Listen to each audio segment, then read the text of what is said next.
में लिखो the necessary conditions for reversibility of a process, the necessary conditions for reversibility of a thermodynamic process, the necessary conditions for reversibility of a thermodynamic process,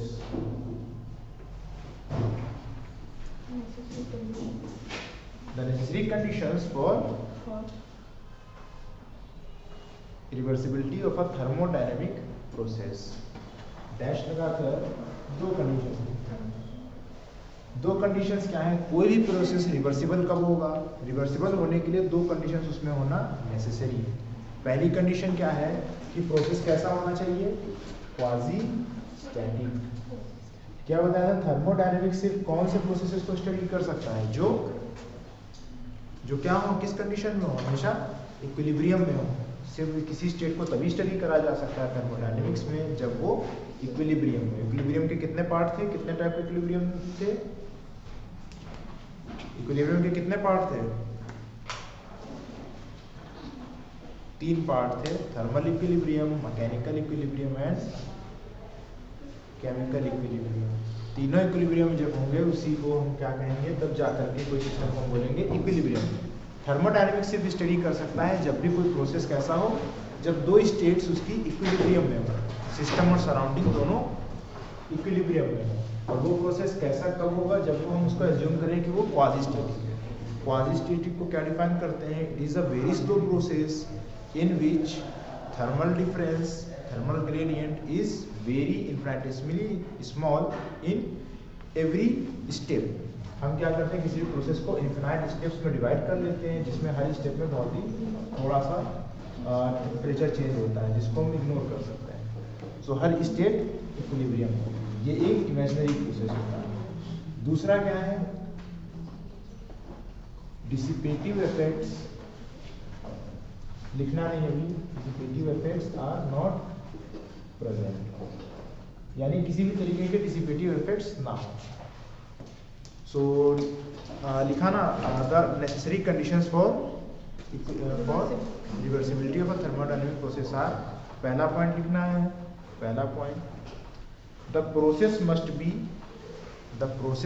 B quasi static, the process must be quasi static, full stop। it should be carried out so slowly, इसी में it should be carried out so slowly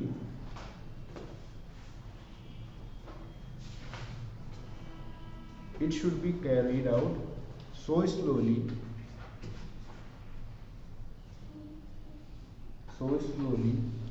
that system remains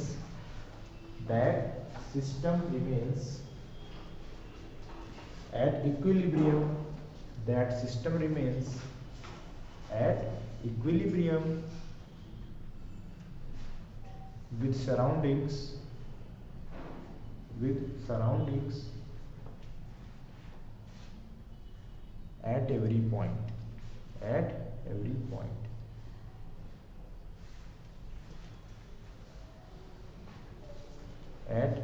point throughout the process। क्या हुआ, लिखो, at every point through the process, पूरे process में, throughout the process, पूरे process में क्या रहना चाहिए, हर पॉइंट पे इक्विलिब्रियम में।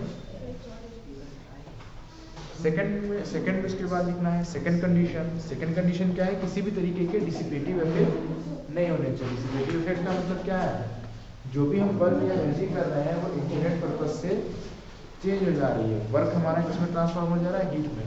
कौन से डिसिपेटिव इफेक्ट्स होते हैं यूजुअली, डिसिपेटिव इफेक्ट्स कौन से होते हैं, लिखो dissipative effects, dissipative forces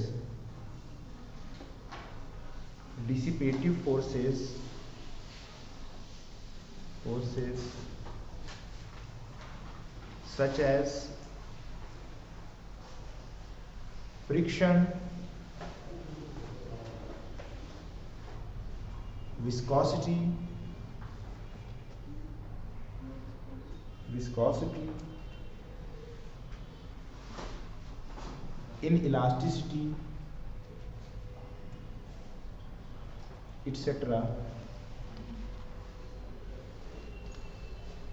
should be absent. Should be absent.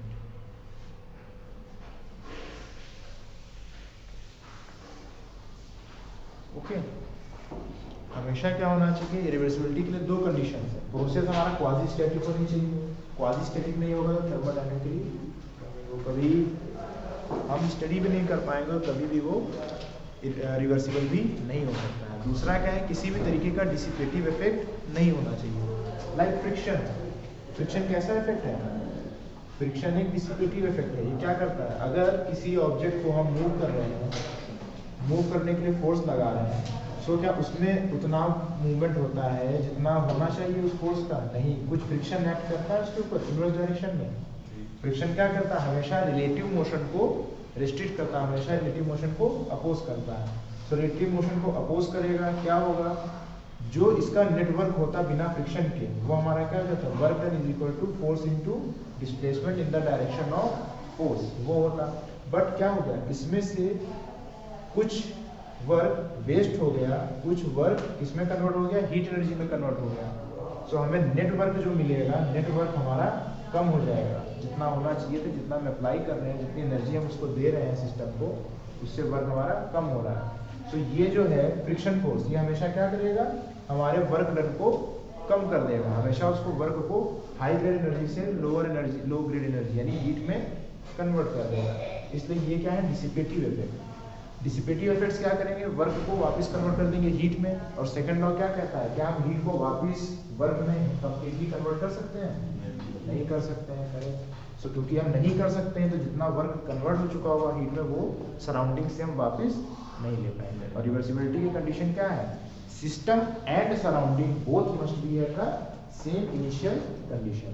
सो जिसमें भी डिसिपेटिव इफेक्ट होगा वो सराउंडिंग कभी भी इनिशियल स्टेट में नहीं आएगी और वो रिवर्सिबल कभी नहीं होगी। ठीक है, फ्रिक्शन एक डिसिपेटिव इफेक्ट है, एक डिसिपेटिव फोर्स है। इसके अलावा और कौन से हैं, विस्कोसिटी, इलास्टिसिटी, उसके अलावा इलेक्ट्रिक रेजिस्टेंस इलेक्ट्रिक सिस्टम्स में, ऐसे ही कई होते हैं। ओके ठीक, ये चीज़ अंडरस्टूड है सभी को। रिवर्सिबिलिटी क्या होता है, दो कंडीशंस हैं, जब भी हमें रिवर्सिबिलिटी प्रूव करनी है तो दोनों चीज़ें होनी चाहिए। प्रोसेस क्वाजी स्टैटिक होना चाहिए जिसको हम एज्यूम करते हैं, और दूसरा क्या है कि कोई भी डिसिपेटिव इफेक्ट नहीं होना चाहिए किसी भी सिस्टम में। क्या नेचुरली कोई सिस्टम ऐसा है जिसमें फ्रिक्शन, विस्कोसिटी ये सब नहीं होता है? कोई ऐसा सिस्टम नहीं होता नेचुरली। इसीलिए नेचर में कोई भी प्रोसेस कभी रिवर्सिबल नहीं हो सकता। सारे नेचुरल प्रोसेस क्या होंगे, इरिवर्सिबल होंगे। अप्रोक्सीमेट कर सकते हैं रिवर्सिबल प्रोसेस को, अप्रोच कर सकते हैं लिमिटिंग कंडीशंस में, बट उसके आगे वो कभी भी बन नहीं सकते हैं। ओके इसके आगे एक पॉइंट लिखो इंपॉर्टेंट, स्टार मार्क करके, a quasi static isothermal expansion. इसको इंपॉर्टेंट मार्क कर लेना, याद कर लेना। A quasi static isothermal expansion of an ideal gas. Necessary नहीं है कि एक्सपेंशन और कंप्रेशन भी हो सकता है। A quasi static isothermal expansion of an ideal gas, of an ideal gas in a cylinder fitted with frictionless, fitted with a frictionless, in a cylinder fitted with a frictionless movable piston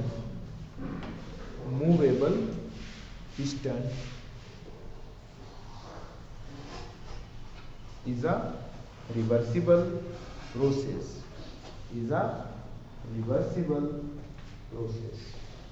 The movable piston is frictionless, movable piston is a reversible process. अगर कोई cylinder है जिसके अंदर एक ideal gas होता है, ideal gas कैसे ideally behave करेगी, अगर जो इसमें पिस्टन फिटेड है, ये पिस्टन क्या है, फ्रिक्शनलेस है, फ्रिक्शनलेस है यानी कोई का डिसिपेटिव फोर्स लगेगा इसमें? नहीं लगेगा। सो ये कंडीशन हमारी हो गई फ्रिक्शनलेस। दूसरा क्या है, क्वाजी स्टैटिक होना चाहिए, तो उसको हमने अज्यूम करा कि जो इसका एक्सपेंशन हो रहा है, जो गैस एक्सपैंड कर रही है वो क्या है, क्वाजी स्टैटिक है। जब दोनों ही कंडीशन फुलफिल्ड है उसके बाद क्या बचा, आइसोथर्मल। आइसोथर्मल में क्या होगा, टेम्परेचर का ग्रेडियंट कितना होगा, टेम्परेचर डिफरेंस सिस्टम और सराउंडिंग में। आइसोथर्मल का मतलब क्या होता है, कांस्टेंट टेम्परेचर। सो कोई भी डिफरेंस टेम्परेचर में नहीं होगा। और सेकंड लॉ क्या हमारा डिफाइन करता है, क्यों नहीं हम वर्क को हीट में कंप्लीटली कवर कर सकते हैं, क्योंकि वो टेम्परेचर डिफरेंस की वजह से होता है। तो आइसोथर्मल में क्या होगा, क्योंकि टेम्परेचर का डिफरेंस है ही नहीं, सो वहां पर हीट का ट्रांसफर जो है वो क्या होगा, जीरो नहीं होगा, वो तो एडियाबेटिक में होता है। हीट का ट्रांसफर अगर आइसोथर्मली है तो हम सराउंडिंग से वापस ला सकते हैं। मान लिया कि कोई सिस्टम है 10 डिग्री सेल्सियस पे और सराउंडिंग में 10 डिग्री सेल्सियस, सो हीट किधर से किधर फ्लो करेगी, किधर भी कर सकती है ना, कोई उस पर बाउंडेशन नहीं है। बट अगर सराउंडिंग का टेम्परेचर होता है 12 डिग्री सेल्सियस, अभी क्या होता, हीट इधर से इधर ट्रांसफर हो रही होती। सो वापस हम जब टेम्परेचर वापस लाते तो क्या करते, इसमें से इसमें हीट ट्रांसफर होती ना, एक डायरेक्शन हो जाए। आइसोथर्मल का मतलब लेकिन सराउंडिंग से नहीं, आइसोथर्मल का मतलब हमने एक्सपैंड करा, ये पिस्टन यहाँ से मूव कर गया, मान लिया कि ये इनिशियली पिस्टन था और कुछ समय के बाद पिस्टन हमारा यहाँ आ गया, तो एक्सपेंशन हुआ, इतना एक्सपेंशन हुआ, बट इसका टेम्परेचर अभी भी 10 डिग्री सेल्सियस है। सो सिस्टम के इनसाइड जो पार्टिकल्स है वहाँ पर हीट ट्रांसफर इधर से उधर नहीं हो रहा है। क्योंकि हीट ट्रांसफर नहीं हो रहा है तो जब हम वापस उसको कंप्रेस करेंगे, वापस उसको लिक्विड स्टेट में ले जाएंगे, उसका टेम्परेचर उतना ही रहेगा, टेम्परेचर में कोई चीज आएगा नहीं, यानी हीट का ट्रांसफर नहीं होगा। हीट का ट्रांसफर नहीं होगा तो उस वजह से क्या हो जाएगा, सेकंड लॉ हमारा सिंपली क्या कहता है कि कन्वर्जन नहीं हो सकता ना, वर्क हीट को वापस वर्क में नहीं कर सकते, बट क्योंकि आइसोथर्मल है सो वो कन्वर्जन 100% हो जाएगा। सो हमेशा जो आइसोथर्मल एक्सपेंशन है और रिवर्स, वो कब रिवर्सिबल होगा, अगर वो क्वाजी स्टैटिक है और कोई फ्रिक्शन, विस्कोसिटी, इनइलास्टिसिटी जैसी चीजें उसमें एक्ट नहीं कर रहा है। ओके, एक और लिख लो,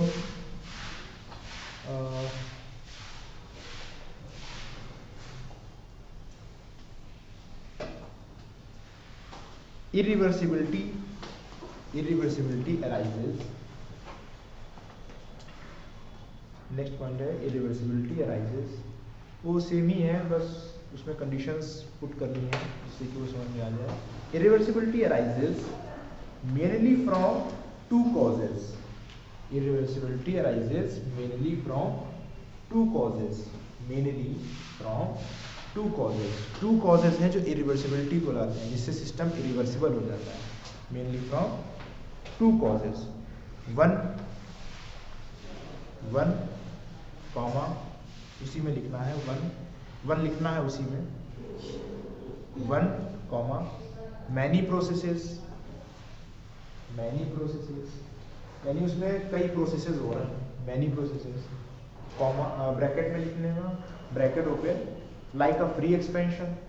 एक फ्री एक्सपेंशन में क्या होता है, कोई भी सिस्टम किसी भी चीज के अगेंस्ट वर्क नहीं करता है, तो उसमें कभी भी वो इक्विलिब्रियम में नहीं रहता है। Like a free expansion, comma an explosive chemical reaction. अगर कोई केमिकल, कोई बॉम्ब फट रहा है, मान लो कोई केमिकल रिएक्शन एक्सप्लोसिव है, सोडियम का वाटर से रिएक्शन हो रहा है, क्या वो इक्विलिब्रियम में है, वहां पर टेम्परेचर वगैरह सब इक्विलिब्रियम में है क्या, नहीं है। क्योंकि इक्विलिब्रियम में नहीं है, सो ऐसे जो प्रोसेसेस हैं वो कभी भी क्या है, क्वाजी स्टैटिक हो ही नहीं सकते, इसलिए वो रिवर्सिबल होंगे। ठीक है, an explosive chemical reaction, bracket बंद, take the system to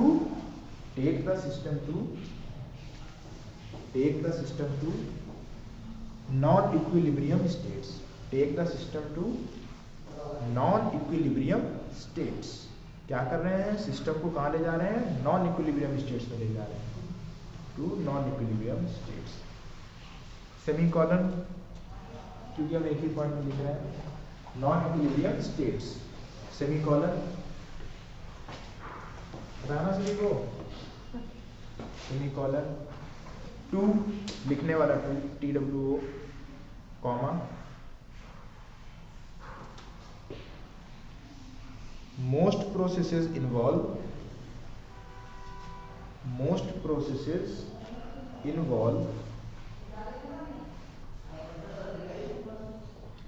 most processes involve friction, comma viscosity, and other dissipative effects,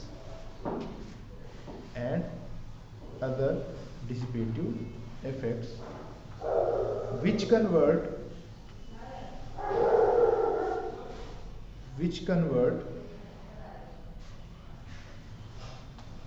work into heat। Heat में एक बार कन्वर्ट हो गया। अगर कोई सिस्टम है, इसके चारों तरफ क्या है, सराउंडिंग्स। अब इस सराउंडिंग्स में क्या है, अगर कोई वर्क ट्रांसफर में क्या टेम्परेचर डिफरेंस की जरूरत पड़ती है? नहीं पड़ती है, तो सिंपली वर्क ट्रांसफर हो जाए।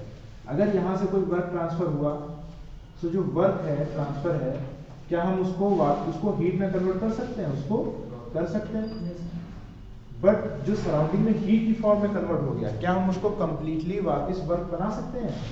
नहीं बना सकते हैं, ऐसा नहीं होता है। ठीक, तो इस वजह से क्या है, डिसिपेटिव इफेक्ट्स क्या करते हैं, वर्क को हीट में कन्वर्ट कर देते हैं।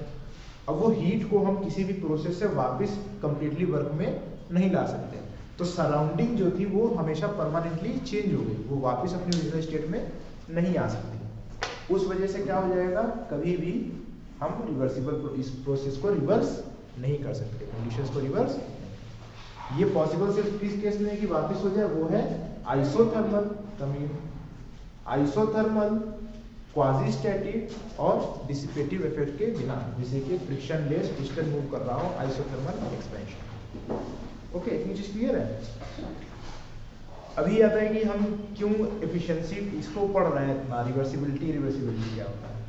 हम क्या करेंगे, थर्मोडायनेमिक्स में जब स्टडी करते हैं सारे प्रोसेसेस को क्या एज्यूम करेंगे, रिवर्सिबल शुरुआत में स्टडी करते समय। उसके बाद हम रिवर्सिबिलिटी के हिसाब से प्रैक्टिकल कंडीशंस में देखेंगे क्या फर्क पड़ता है। एक लिख लो, हाँ नेक्स्ट पॉइंट ये भी इम्पोर्टेंट है। इम्पोर्टेंट क्या, ये बता चुके हैं, याद होगा। कोई भी अगर हीट इंजन है वो कब मैक्सिमम एफिशिएंसी रखेगा, जब उसमें उसके प्रोसेसेस कैसे हों, रिवर्सिबल या इरिवर्सिबल। रिवर्सिबल। सो लिखो, a heat engine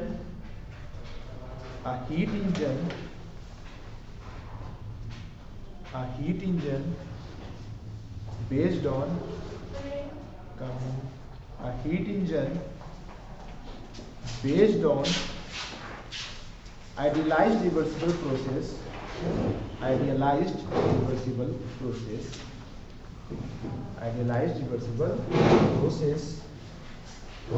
achieves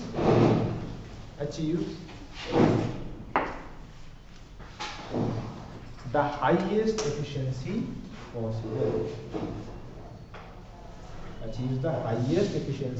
possible.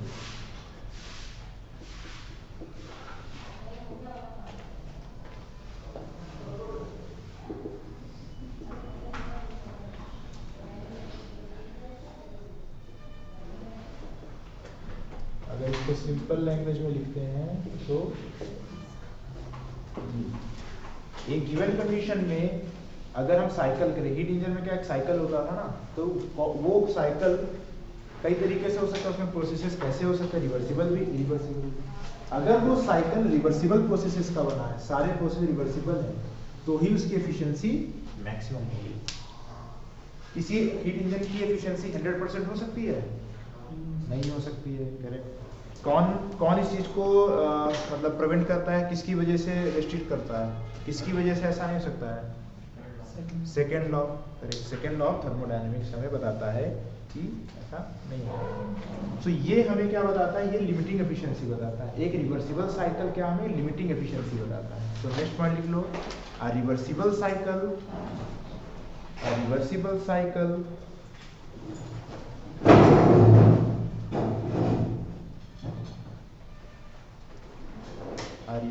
cycle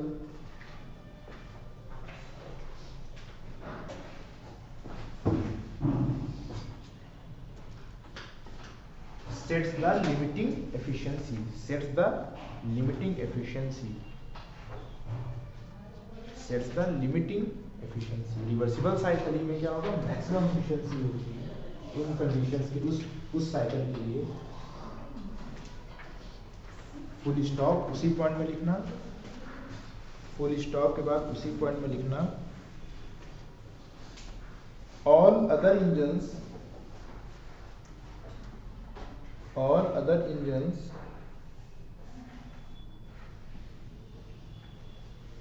involving irreversibility, बाकी इंजन जो है जिसमें इरिवर्सिबिलिटी होगी उसमें क्या होगा, क्योंकि इरिवर्सिबिलिटी है उस वजह से क्या होगा, उसकी एफिशिएंसी इससे ज्यादा होगी कम होगी, रिवर्सिबल इंजन से हमेशा कम होगी। रिवर्सिबिलिटी क्या कर रहा है, सेकंड लॉ से एफिशिएंसी कम कर रहा है ना।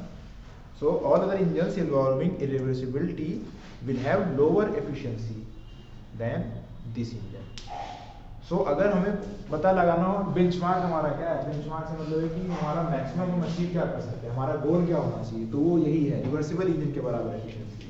किसी तरीके से इसमें कर दें, पर वो कभी भी पॉसिबल नहीं।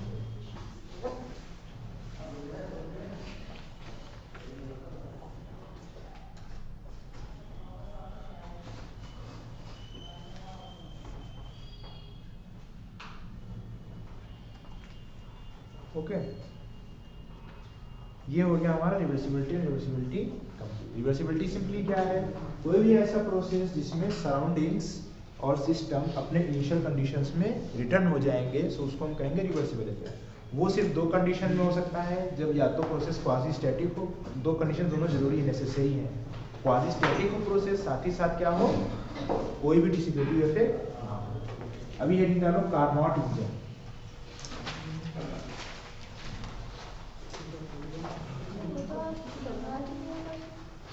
हाँ, कार्नोट इंजन, अच्छा कार्नोट के इंजन के अंदर ही रिवर्सिबिलिटी दिखाई थी ना। हाँ, तो उसी के अंदर फिर हेडिंग डाल दो, सबसे हेडिंग डाल दो Carnot engine.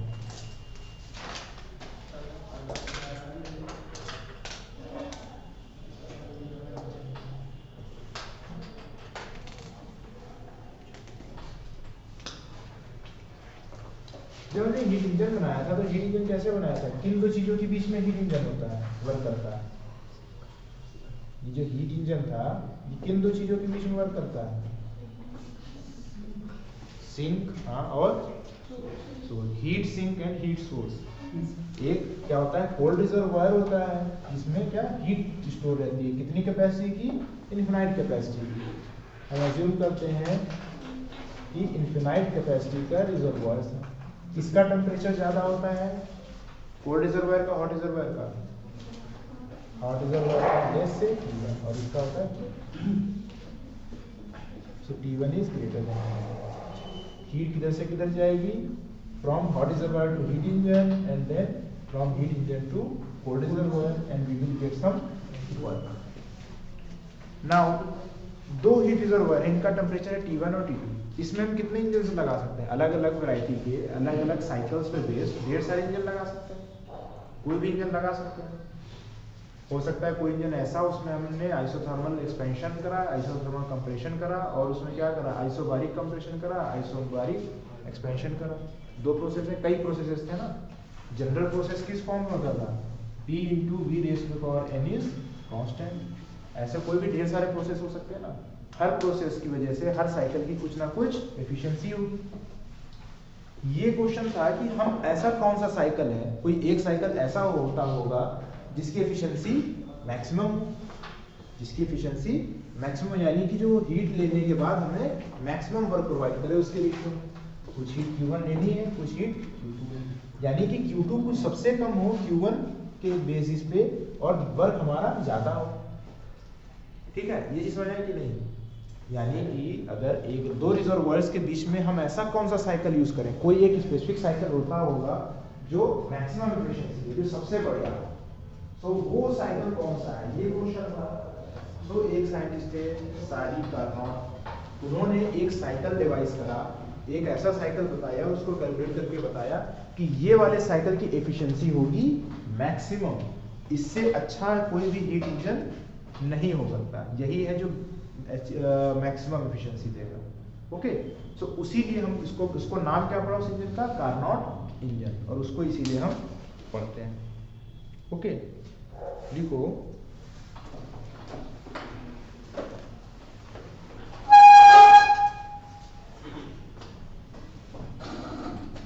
a Carnot cycle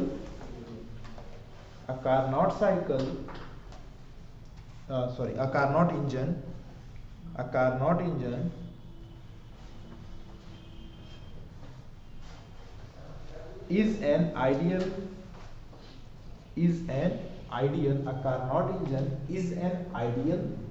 अब इसकी मैक्सिमम एफिशिएंसी है, सो एक ऐसा साइकिल होगा रिवर्सिबल इरिवर्सिबल रिवर्सिबल, इसीलिए आइडियल है। आइडियल का मतलब बेस्ट, जितना भी बेस्ट हो सकता है, और साथ ही साथ ही इमेजिनरी है।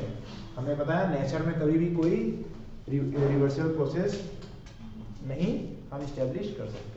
सो Carnot engine is an ideal reversible heat engine, ideal reversible heat engine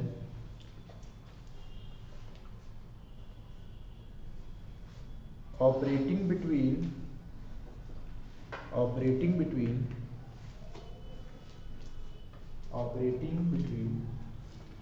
temperatures T1 capital T1 and capital T2,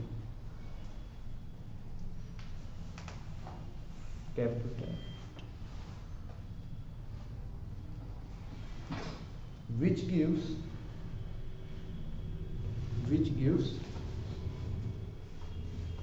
maximum efficiency.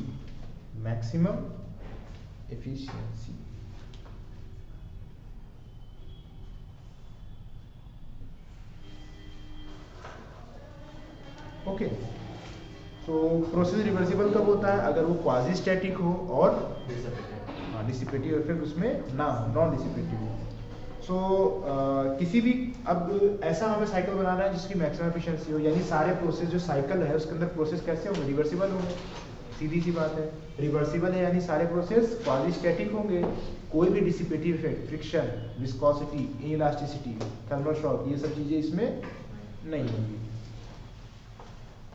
इसके अलावा क्या है कि हाँ, कोई भी प्रोसेस क्वाजी स्टैटिक अगर उसमें कोई भी टेम्परेचर डिफरेंस हो, क्या वो क्वाजी स्टैटिक होगा? अगर किसी भी प्रोसेस में क्या हो, टेम्परेचर डिफरेंस, यानी एक बॉडी का टेम्परेचर ज़्यादा हो दूसरे का टेम्परेचर कम हो, तो क्या वो क्वाजी स्टैटिक होगा? क्वाजी स्टैटिक का मतलब क्या था, इक्विलिब्रियम। हर पॉइंट पर क्या है, सिस्टम और सराउंडिंग इक्विलिब्रियम। इक्विलिब्रियम में कितने थे, 3 थे। क्या था, thermal equilibrium. Thermal equilibrium means क्या मतलब होता है, क्या, या टेम्परेचर इज सेम, कोई भी टेम्परेचर डिफरेंस नहीं है, यानी नो। दूसरा क्या था, मैकेनिकल इक्विलिब्रियम में हो, यानी कोई भी उसके अंदर रेसिडुअल फोर्सेस, रिड्यूसिबल प्रेशर, किसी भी तरीके का प्रेशर डिफरेंस, फोर्स ना प्रेजेंट हो। साथ ही केमिकल इक्विलिब्रियम, यानी कि उसमें सारे पार्ट का कंपोजिशन सेम हो, कोई भी कन्वर्जन, कोई भी केमिकल रिएक्शन से नया सब्सटेंस में कन्वर्जन ना होगा। सो थर्मल इक्विलिब्रियम का मतलब है कि डेल्टा टी ना हो, यानी टेम्परेचर क्या हो, टेम्परेचर इज सेम एवरीवेयर। अब अगर टेम्परेचर सब जगह सेम है तभी वो थर्मल इक्विलिब्रियम में होगा, यानी कोई भी ऐसा सिस्टम है जहां पर थोड़ा सा भी टेम्परेचर का डिफरेंस है, एक पॉइंट पर टेम्परेचर ज्यादा है दूसरे पे कम है, तो उसमें थर्मल इक्विलिब्रियम नहीं होगा। अगर थर्मल इक्विलिब्रियम नहीं होगा तो हमारा ओवरऑल इक्विलिब्रियम नहीं होगा। अगर इक्विलिब्रियम नहीं होगा तो वो सिस्टम कभी क्वाजी स्टैटिक होगा, क्वाजी स्टैटिक नहीं हो, सॉरी, वो प्रोसेस कभी क्वाजी स्टैटिक नहीं होगा। सो इस वजह से जब भी कोई फाइनाइट टेम्परेचर डिफरेंस होता है, फाइनाइट का मतलब समझते हो ना, फाइनाइट का मतलब है कि जिसको कुछ वैल्यू हो। ओके, फाइनाइट का मतलब है सम वैल्यू, ठीक है। जीरो का मतलब क्या है कि इसमें कोई वैल्यू नहीं है। सो जीरो के अलावा जितनी भी चीजें हैं वो सब क्या होनी चाहिए, फाइनाइट। पर हम एक चीज डिफाइन करते हैं, उसको क्या बोलते हैं, इन्फिनाइटेसिमली स्मॉल, यानी कि जो हमारा डिफरेंस है डेल्टा टी वो क्या जीरो, यानी एकदम जीरो ही पहुंच रहा, अप्रोक्सीमेशन, ठीक है उस केस में। सो लिखो point, a process is not quasi static, a process is not quasi static, a process is not quasi-static if it involves, a process is not quasi-static if it involves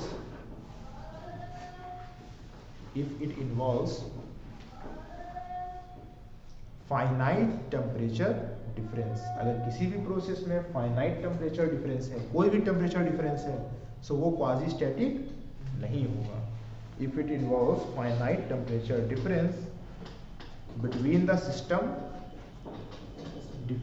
temperature difference between the system, और इस case में क्या है, heat engine की बात कर रहे हैं, तो यहाँ हीट इंजन से इससे कनेक्टेड है, हीट रिजर्वायर से। Finite temperature difference between the system and the reservoir, between the system and the reservoir, okay यानी सिस्टम और रिजर्वोयर के बीच में टेम्परेचर डिफरेंस नहीं होना चाहिए। अब अगर टेम्परेचर डिफरेंस नहीं है, यानी कि इसका टेम्परेचर और जिस टेम्परेचर पे हीट ले रहा है वो सेम हो, और यहाँ से ये हीट जितने टेम्परेचर पे दे रहा है वो क्या वो भी सेम हो। अब जब सेम टेम्परेचर हो गया, क्या हीट मूव होगी, ट्रांसफर होगी? नहीं होगी। बट आइसोथर्मल प्रोसेस में क्या होता था, टेम्परेचर सेम रहता था ना, वहां पर कैसे बताया था हीट ट्रांसफर होती है, बहुत ही इन्फिनिटेसिमली स्मॉल टेम्परेचर ग्रेडियंट्स के स्टेप्स में हम करते थे। सिंपल सी बात ये है कि हमें ये पता है कि ये प्रोसेस होना चाहिए आइडियल रिवर्सिबल, रिवर्सिबल होने के लिए होना चाहिए क्वाजी स्टैटिक, क्वाजी स्टैटिक के लिए होना चाहिए इक्विलिब्रियम, इक्विलिब्रियम के लिए होना चाहिए थर्मल इक्विलिब्रियम, थर्मल इक्विलिब्रियम का मतलब टेम्परेचर क्या होना चाहिए, रिजर्वोयर और हीट इंजन के बीच में होना चाहिए सेम। तो जहां लिखा है उसी में आगे लिखो। सो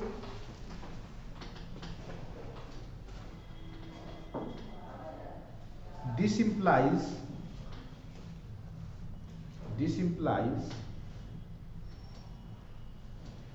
that heat should be absorbed,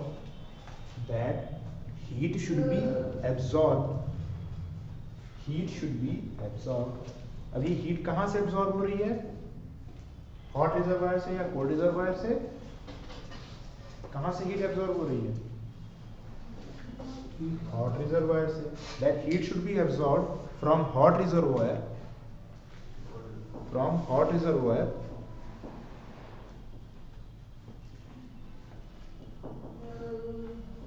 isothermally, heat कैसे उसमें से लेनी है, आइसोथर्मली लेनी है, दोनों का टेम्परेचर सेम होना चाहिए। एंड आगे लिख लोगे, heat should be release to the cold reservoir at, heat should be released to the cold reservoir isothermally. Heat हम कोल्ड रिजर्वायर को भी कैसे ट्रांसफर करेंगे, आइसोथर्मली, क्योंकि क्वाजी स्टैटिक प्रोसेस होना चाहिए, टेम्परेचर डिफरेंस नहीं होना चाहिए। Heat should be released to the cold reservoir, isothermally.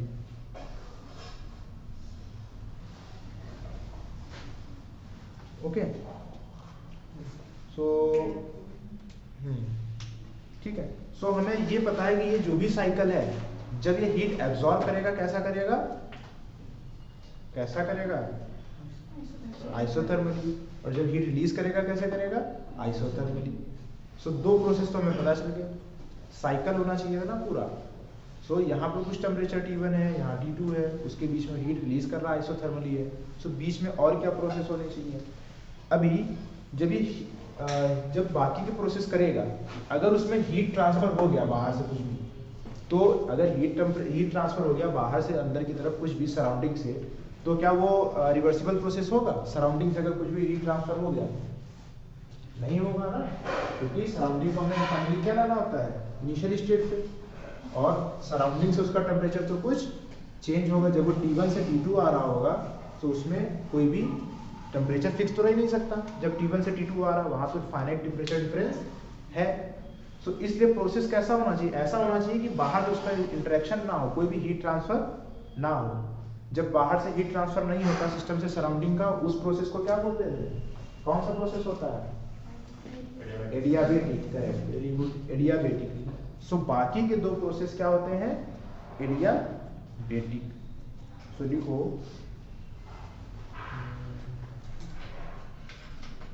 we have to take, next point है, we have to take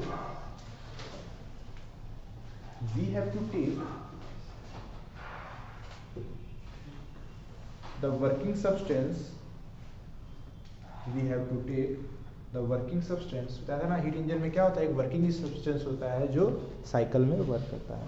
we have to take the working substance from capital T1 to T2। ये क्या है, temperature है, हमने capital T1 से capital T2 तक लाना है। From capital T1 to capital T2 and from capital T2 to capital T1।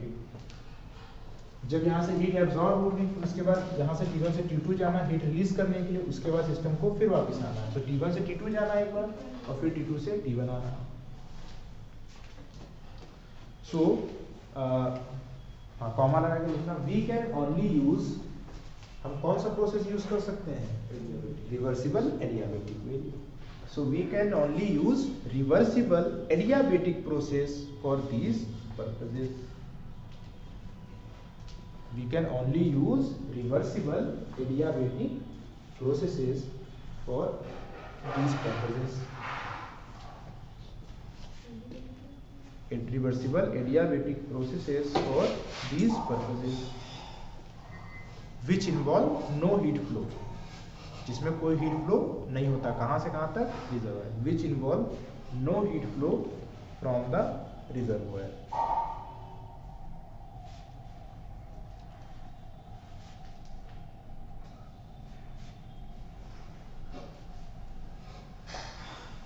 अगर हम कोई और प्रोसेस यूज करते हैं, मान लो आइसोकोरिक प्रोसेस यूज करते हैं या आइसोबारिक यूज करते हैं, सो हर स्टेट पे क्या, आइसोकोरिक में क्या होता है, हीट ट्रांसफर होता है ना। अब हीट ट्रांसफर को रोकना है हमें, तो इसे क्या बनाना है, क्वाजी स्टैटिक। सो क्वाजी स्टैटिक में क्या करना पड़ता है, एक हमें बहुत ही छोटे वॉल्यूम डिफरेंस का, जिसमें बहुत ही T1 से टेम्परेचर बहुत ही छोटा हो। मान लो कि ये प्रोसेस था T2 पर है, मान लो कि हमें इस स्टेट पर है, हमने जब हीट एब्जॉर्ब कर ली, ठीक है, ये हमने हीट एब्जॉर्ब कर ली। अब यहाँ से कैसे जाएंगे, T1 टेम्परेचर है, तो यहाँ से बहुत ही छोटा temperature difference, T1 minus delta T। इस टेम्परेचर डिफरेंस के लिए एक हम पहले रिजर्वायर लगाएंगे, उससे उसका ट्रांसफर होगा, उसको आइसोकोरिक लगाएंगे। फिर उसके बाद फिर उससे भी छोटा सा 2 डेल्टा T, थोड़ा सा और कम टेम्परेचर करेंगे, फिर और करेंगे। ऐसे कितने रिजर्वायर लगाने पड़ेंगे, इन्फिनाइट सिस्टम्स लगाएंगे। उनसे जब हम ट्रांसफर कर लेंगे तब जाकर के हम T2 पर पहुंचेंगे। फिर T2 पे आइसोथर्मली हीट को ले लेंगे।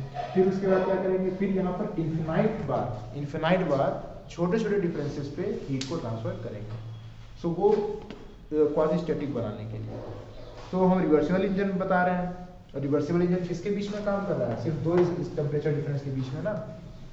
और यहाँ तो हमें ढेर सारे रिजर्वायर लगाने पड़ेंगे जिनका टेम्परेचर कम हो। तो इस वजह से हम रिवर्सिबल एडियाबेटिक के अलावा कोई भी यूज नहीं कर सकते, ठीक है। सो इसके बाद बनाते हैं डायग्राम। इतनी चीज क्लियर है सभी को। इसमें कौन कौन से प्रोसेस यूज हो रहे हैं कार्नोट इंजन में, आइसोथर्मल, हाँ करेक्ट, और एडियाबेटिक। सो 2 रिवर्सिबल एडियाबेटिक और 2 रिवर्सिबल आइसोथर्मल, ये 2 प्रोसेसेस हम यूज करते हैं।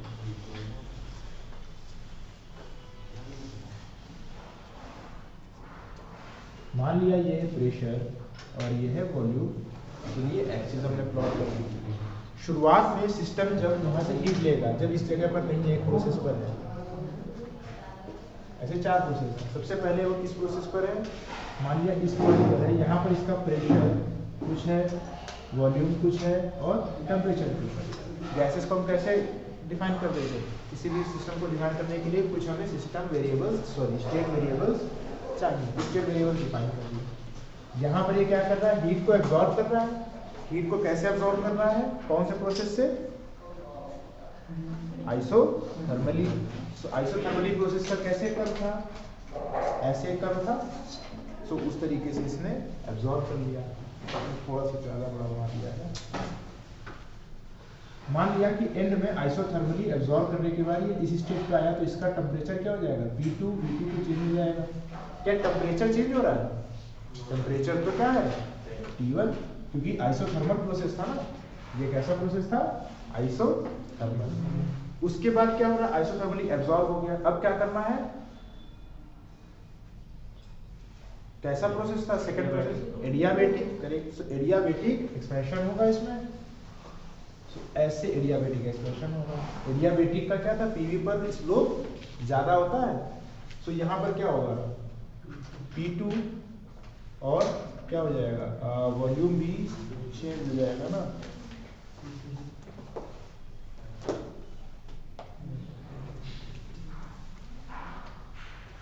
और टेम्परेचर भी कुछ किसके बराबर आ गया, कोल्ड रिजर्वायर के बराबर आ गया। इसके बाद क्या होगा, फिर से यहाँ कैसे हीट को कैसे रिलीज करना है, एब्जॉर्ब करना है, रिलीज करना है। उसको कैसे करेंगे, कौन से प्रोसेस के थ्रू, आइसोथर्मली। सो आइसोथर्मली करेंगे, क्या टेम्परेचर T2 चेंज होगा, नहीं।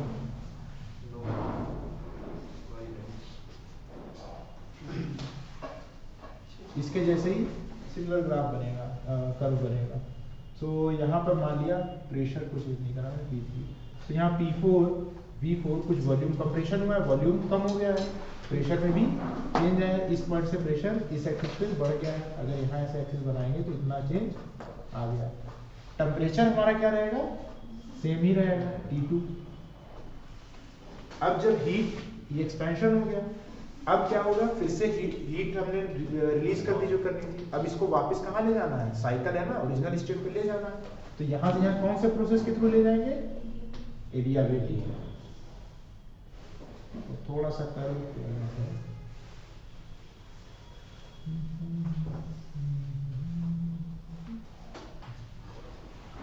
ओके। तो ये फिर से अपने ओरिजिनल स्टेट में सिस्टम वर्किंग सब्सटेंस पहुंच जाएगा। फिर क्या होगा, फिर isothermal heat absorption, adiabatic expansion, isothermal heat rejection, adiabatic compression. तो इसको हम क्या लिख सकते हैं, आइसोथर्मल हीट एब्जॉर्प्शन। इस डायग्राम को बनाओ सभी लोग। ये क्या हो जाएगा, एडियाबेटिक एक्सपेंशन। ये क्या हो जाएगा, आइसोथर्मल हीट रिजेक्शन। और ये क्या हो जाएगा, एडियाबेटिक कंप्रेशन। और ये सारे प्रोसेस कैसे होंगे,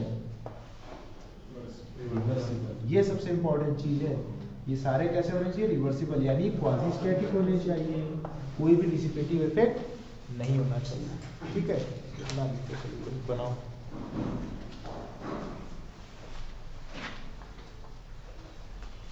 ये बहुत ही इंपॉर्टेंट साइकिल है, इसको अच्छे से समझ लो। हाँ?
ओके, सो ये प्रोसेसेस हैं, हम इसमें नाम दे सकते हैं थोड़ा इजी में समझ, ए बी सी टी।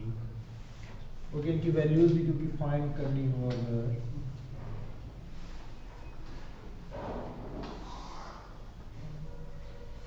इनको भी नाम दे सकते हैं ए बी सी डी से क्या कह सकते हैं, जैसे के एल एम एन।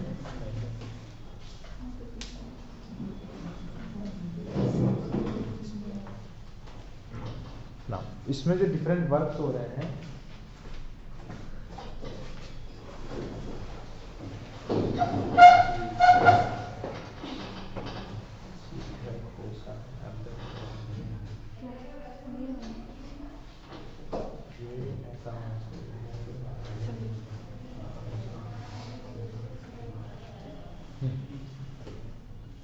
इतनी चीज समझ में आई ना, इसमें क्या होगा नाउ। अब हम इसके लिए वैल्यूज निकालते हैं। फॉर्मूले डिराइव करे थे हमने वर्क के लिए, वर्क याद है ना सभी को, आइसोथर्मल एक्सपेंशन में, आइसोथर्मल कंप्रेशन में, isothermal adiabatic compression, adiabatic expansion. अभी इन सब में क्या हो रहा है, हीट रिलीज जो हो रहा है इसमें प्रेशर वॉल्यूम चेंज हो रहा है ना, यानी ये एक्सपैंड कर रहा है ना, वॉल्यूम इंक्रीज हो रहा है यानी एक्सपैंड हो रहा है, और यहाँ पर वॉल्यूम कम हो रहा है यानी कंप्रेशन हो रहा है।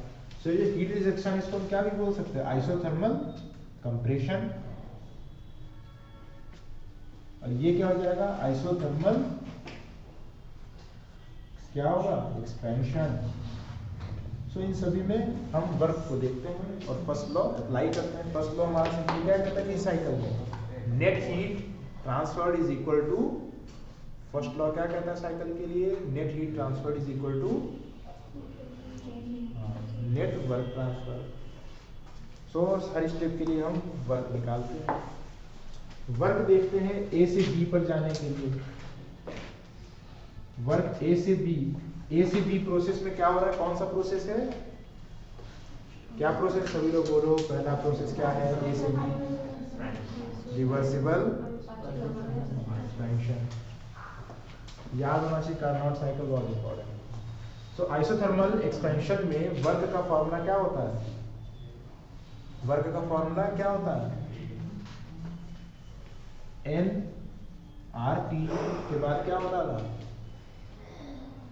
टी क्या होता था, टेम्परेचर, क्योंकि टेम्परेचर आइसोथर्मल चेंज नहीं होता था, L n V2 upon V1 हो जाएगा, final volume upon initial volume, temperature क्या है T1, एन यहाँ क्या है हमारा number of, so n R T1 l n V2 upon V1। PV diagram पे क्या होता था, जो एरिया होता था वो क्या होता था, कर्व के नीचे का एरिया होता था। सो इसके नीचे कौन सा कर्व है, ये कर्व है ए बी एल के, तो ये एरिया ए बी एल के इक्वल भी हो जाएगा, वो भी हम देख सकते हैं। आइसोथर्मल एक्सपेंशन में जब हम फर्स्ट लॉ लगाते थे, फर्स्ट लॉ क्या होता है किसी भी प्रोसेस के लिए, फर्स्ट लॉ क्या होता है, फर्स्ट लॉ का स्टेटमेंट क्या है, स्टेटमेंट से मतलब इसका फॉर्मूला बेस्ड क्या स्टेटमेंट है,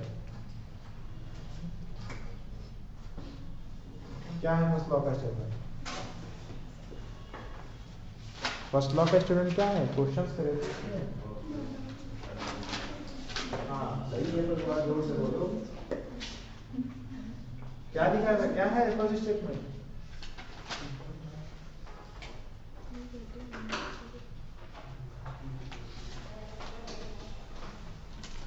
स्टेटमेंट है डेल्टा क्यू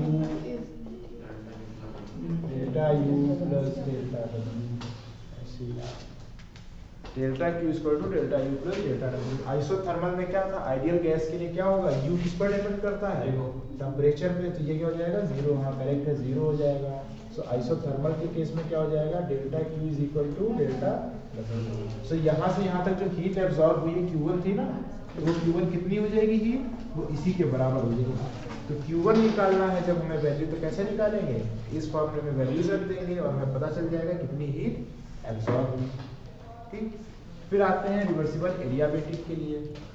एडियाबैटिक प्रोसेस के लिए क्या हो जाएगा, वर्क जो है B2C रिवर्सल एडियाबैटिक के लिए क्या होता है, एडियाबैटिक एक्सपेंशन में वर्क क्या होता है, फॉर्मूला डिराइव करा था एडियाबैटिक के लिए।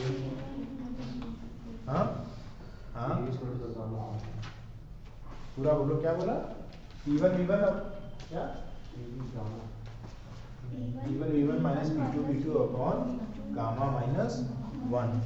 उसमें जब हम उसको कन्वर्ट करते थे PV equal to nRT ideal gas equation से, तो क्या आता था, आ जाएगा nR T1 minus T2 upon gamma minus 1।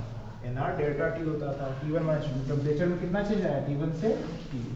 अगर हम लिखें किस फॉर्म में, प्रेशर वॉल्यूम में, तो क्या हो जाएगा P2 V2 minus P3 V3 upon gamma minus 1। क्योंकि हमें, लेकिन हमें क्या हीट रिजर्वोयर के टेम्परेचर के बेसिस पे निकालना है, उसका प्रेशर से हमें मतलब नहीं है, तो हम ये वाली फॉर्म यूज कर रहे हैं।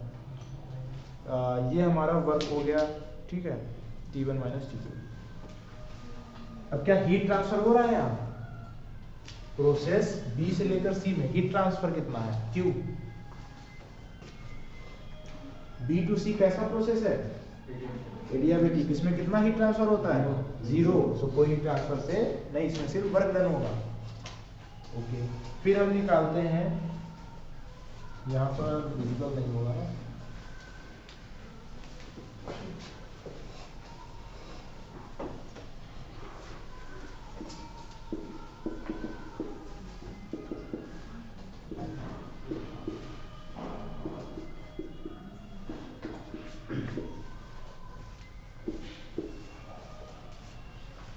वर्क निकालते हैं हम किसके लिए, अब A to B निकाला, B to C निकाला, C से D तक जाएंगे। सो वर्क इन CB, ये कैसा है, आइसोथर्मल। सो जैसे फर्स्ट केस में था Q2 बराबर क्या हो जाएगा, work done in C to D। Formula क्या होता है, सेम फॉर्मूला यहाँ वाला रहेगा, यहाँ V2 और V1 था, यहाँ क्या हो जाएगा, यहाँ कौन आएगा, A to B work done minus में क्यों होगा, वर्क डन क्यों, तो वैल्यू रखेंगे तो माइनस आएगा। V2 हमारा क्या है, ज्यादा है, और V1 कम है, नहीं वर्क डन माइनस नहीं आएगा, इसमें वर्क डन माइनस नहीं आएगा। आइसोथर्मल में वर्क डन हमारा माइनस से, अच्छा नहीं, माइनस से मतलब कि जब वर्क मिलेगा ना, जब वर्क होता है सिस्टम वर्क करेगा सामने पर, जो सिस्टम वर्क करता है उसे पॉजिटिव एज्यूम करा जाता है साइन कन्वेंशन।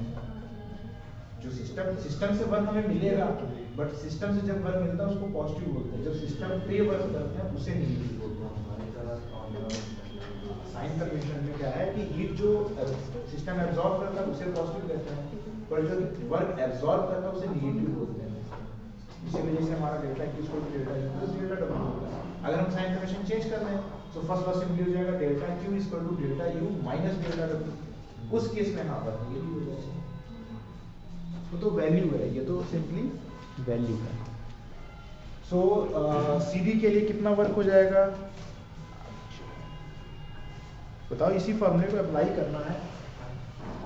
यहाँ देखो बड़ा कौन है, V3 से V4 कंप्रेशन हो रहा है ना, निगेटिव हो रहा है ना, हमें तो वैल्यू निकालनी है, तो V3 अपॉन V4 हो जाएगा। इसी तरीके से क्या हो जाएगा, nR, इस बार टेम्परेचर कितना है, T2, करेक्ट, तो V3 अपॉन V4, ये वैल्यू आएगी, हमें कुछ वैल्यू आएगी, पर वो वैल्यू कैसी होनी चाहिए, निगेटिव, क्योंकि हीट क्या है, रिलीज हो रही है, तो जो भी वैल्यू आएगा उसका निगेटिव हो जाएगा।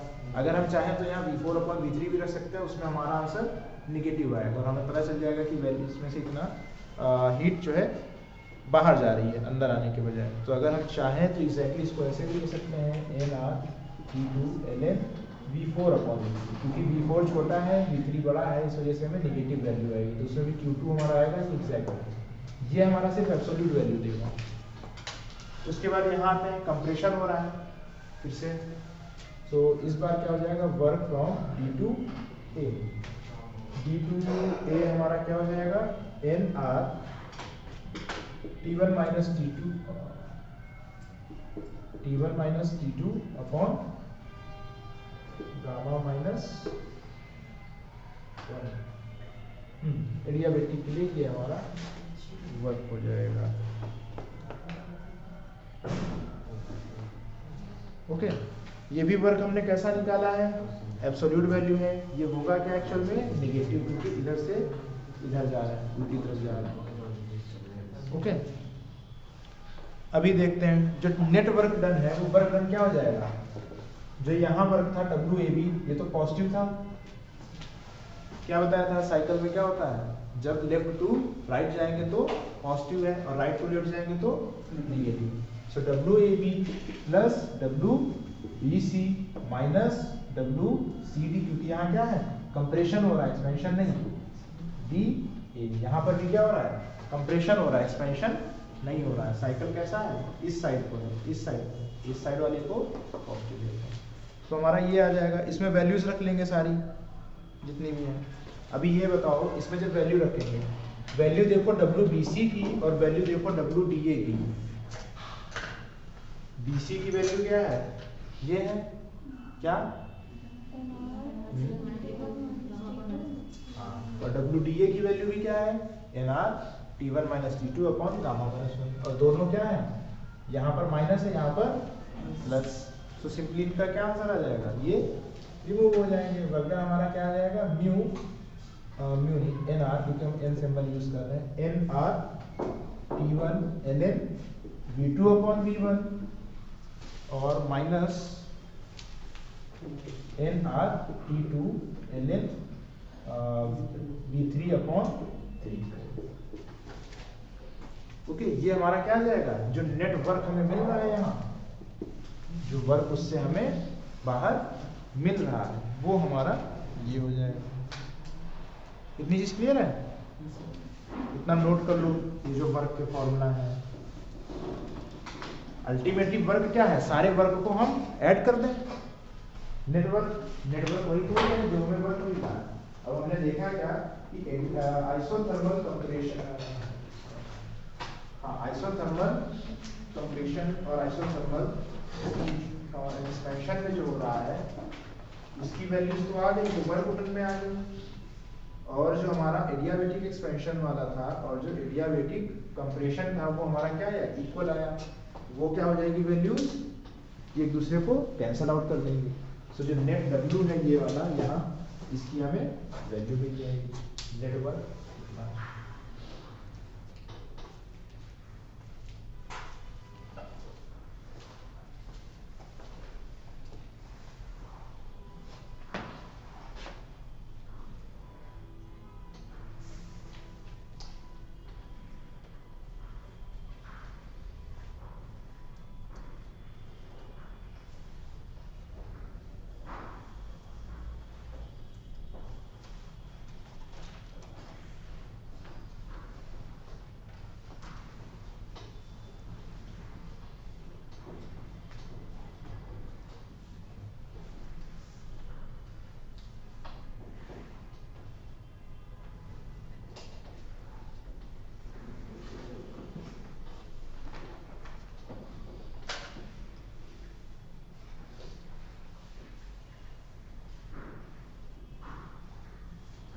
ओके, लिख लिया, वहां वर्क आ गया हमारा अल्टीमेटली।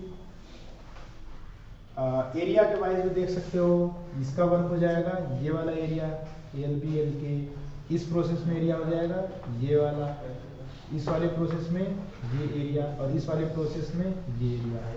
अब अगर डायग्राम, क्योंकि एकदम स्केल पर नहीं बना है, स्केल पर डायग्राम देखोगे, ये वाला कर्व देखो, ये ऐसे ऐसे और ऐसे BCML। सिमिलरली यहाँ देखोगे ADNK, दोनों सेम दिख रहे हैं, सिमिलर दिख रहे हैं। अगर इसको स्केल पर बनाओगे एकदम ग्राफ पे तो दोनों हमेशा इक्वल आएंगे। ये निगेटिव में है, ये पॉजिटिव में, तो ये दोनों कैंसिल हो जाएंगे। वर्क कितना बचेगा, इसका वर्क और इसका वर्क। ये वर्क अपोजिट में तो ये इसमें से घट जाएगा, बचेगा कितना, इसके अंदर का एरिया। वही फॉर्मूला देखो, इस वाले का एरिया माइनस इस वाले का एरिया। सो ग्राफ से भी वही इक्वेशन आती है। इसको ग्राफ से भी समझा सकते हैं, बट इससे थोड़ा सही है न्यूमेरिकली समझना। ग्राफ से चाहो तो वो भी समझ सकते हो। ग्राफ में अगर डायग्राम बना ही चुके हो, ये जो एरिया है वो इस वाले एरिया के इक्वल आएगा। सो ये दोनों कैंसिल हो जाएंगे, बचेंगे कौन से एरिया, इसके अंदर का एरिया और इसके अंदर का एरिया, और उसके हम फॉर्मूला रख देंगे तो डायरेक्ट वैल्यू यही है। ओके,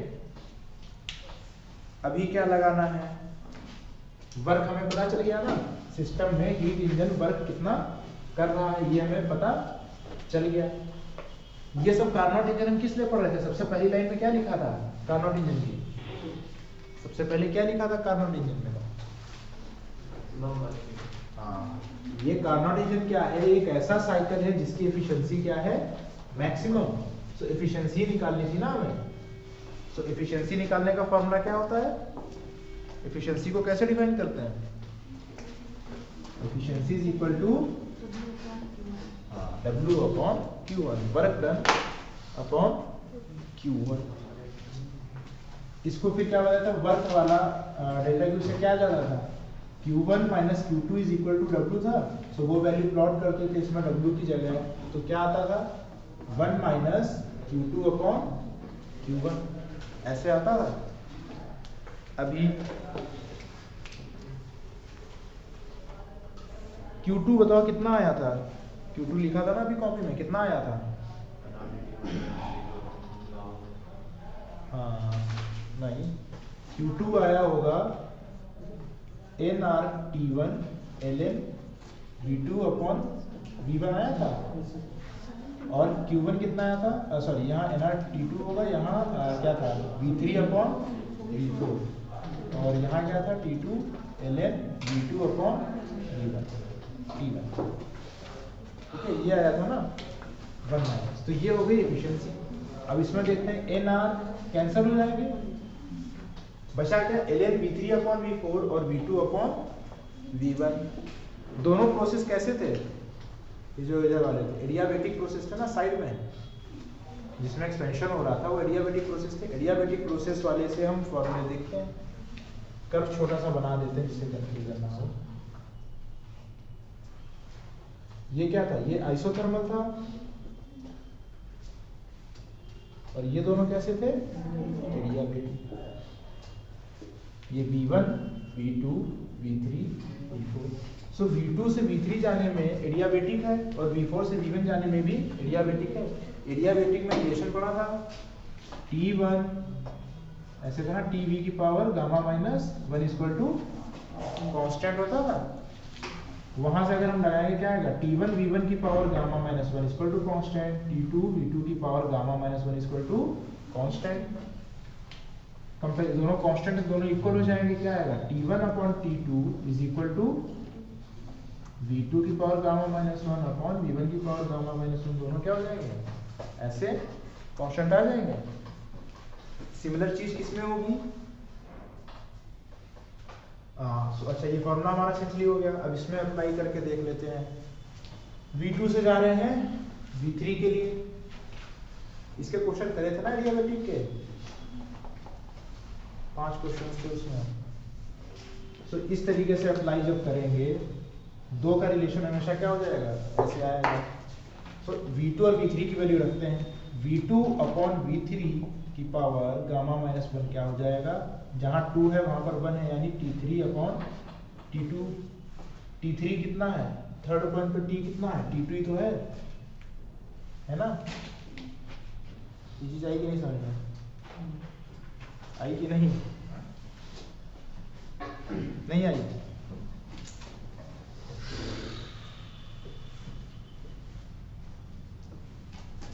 V2 अपॉन V3 हमने रखा एडियाबैटिक रिलेशन में। एडियाबैटिक रिलेशन से क्या है, यहाँ का टर्म का टेम्परेचर का रेशियो नीचे वाले पॉइंट से आना चाहिए। 3 पे इस लाइन पे कितना टेम्परेचर था, T2 था ना, और इस लाइन पर T1, तो क्या हो जाएगा T2 अपॉन T1। सिमिलरली लगाते हैं किसके लिए, V3 अपॉन V4 के लिए, कि पावर जब गामा माइनस 1 था वो कितना आया था, ये क्या हो जाएगा T4 अपॉन T3 हो जाएगा। अभी T4 कितना है, T4 T2 था, और T3 इसमें V2 अपॉन V3 निकाला है, उसके बाद V1 अपॉन V4 निकालने की जरूरत है। अच्छा हाँ, इन दोनों का रेशियो निकाला, इस बार V1 अपॉन V4 निकालेंगे। सो V1 आ जाएगा यहाँ पर T1, so simply T2 upon T1 आएगा।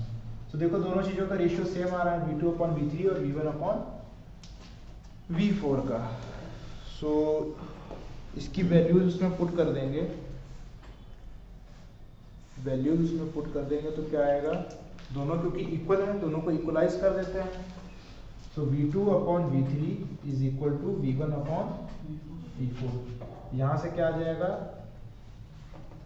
V3 को इस साइड ले जाते हैं, सो V3 अपॉन V4 हो गया। V4 को इस साइड ले जाते हैं, सो क्या हो गया, V2 अपॉन V1 हो गया। इतनी चीज नोट कर लो।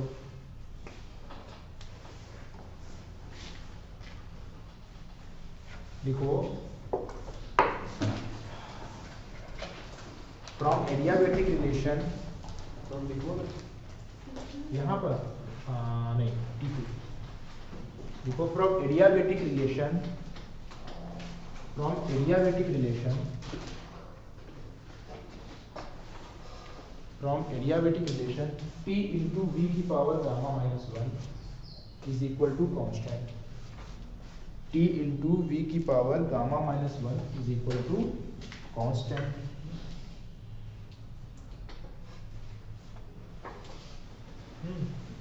फिर ये चीज लिख लो, V2 अपॉन V3 की power gamma minus 1 is equal to T2 upon T1 and V1 upon V4 की power gamma minus 1 is equal to T2 upon T1। ठीक है, this implies that V2 upon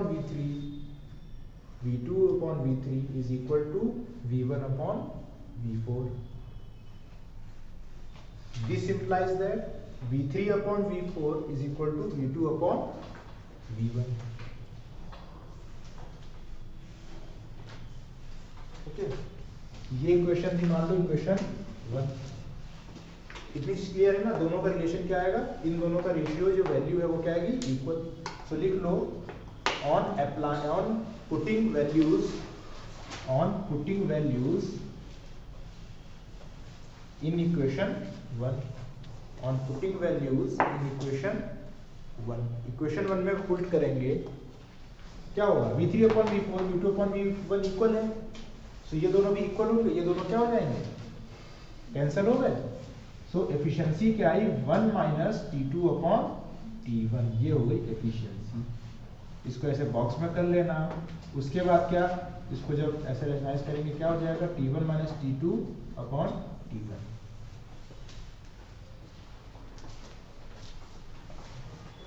इससे पहले जब हमने फॉर्मूला निकाला था तो इफिशिएंसी का फॉर्मूला क्या था, किस फॉर्म में था, Q1 minus Q2 upon Q1 निकाला था, W पर Q1। यहाँ पे देखो Q1 और Q2 से रिप्लेस क्या हो गए हैं, temperatures, absolute temperatures. That means for a Carnot engine efficiency is only dependent on temperatures। जो उनके टेम्परेचर्स होते हैं सिंपली उनके एब्सोल्यूट रेशियो पे उनकी एफिशिएंसी डिपेंड करती है।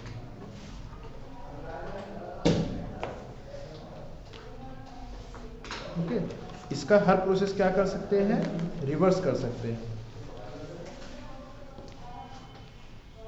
Okay,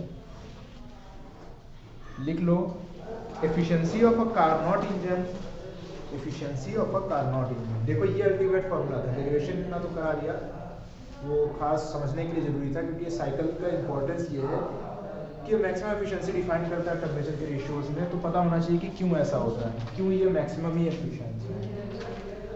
efficiency of a Carnot engine dash, पहला point, depends on temperature of heat source and heat sink. दोनों के टेम्परेचर पर डिपेंड कर रहा है। T1 किसका टेम्परेचर है, हीट सोर्स का, और T2 किसका है, हीट सिंक का। पहला point, depends on temperature of heat source and heat sink. Second point, independent of efficiency of a Carnot engine depends on efficiency of a Carnot engine depends on dash Carnot engine depends on Carnot engine depends on पहला point temperature depends on the एक minute efficiency of a Carnot engine dash पहला point depends on temperature of heat source and heat sink उसके ऊपर depend करता है depends on temperature of heat source and heat sink second point क्या है independent of second point है independent of nature of working substance nature of working substance जो हमारा ये फाइनल फार्मूला आया है कार्नोट इंजन के लिए क्या हमने इसमें डिफाइन करा कि वर्किंग सब्सटेंस ये इंजन में है कौन पेट्रोल है गैस है ऑक्सीजन है हाइड्रोजन है एयर है कुछ भी नहीं वो तो सिर्फली टेम्परेचर है चाहे जो भी चीज यूज करेंगे हीट इंजन में अगर कोई साइकिल पर रन हो रहा है तो उसकी एफिशिएंसी इतनी ही होगी थर्ड है is same for all reversible engines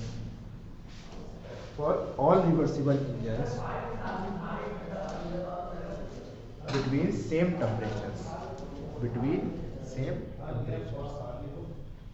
अगर कोई रिवर्सिबल इंजन है उसको दो टेम्परेचर के बीच में लगाएं उसी के सेम टेम्परेचर के बीच में फिर से कार्नोट इंजन दूसरा लगाएं तो भी सेम आएगा is same for all engines all reversible engines between same two temperatures यानी अगर टेम्परेचर सेम है T1 T2 तो सेम एफिशिएंसी आएगी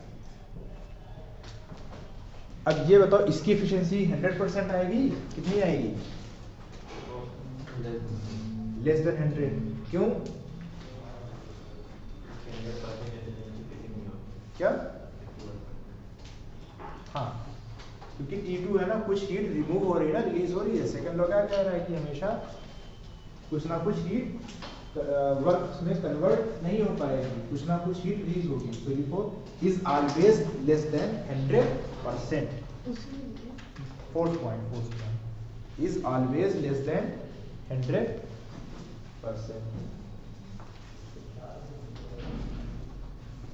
because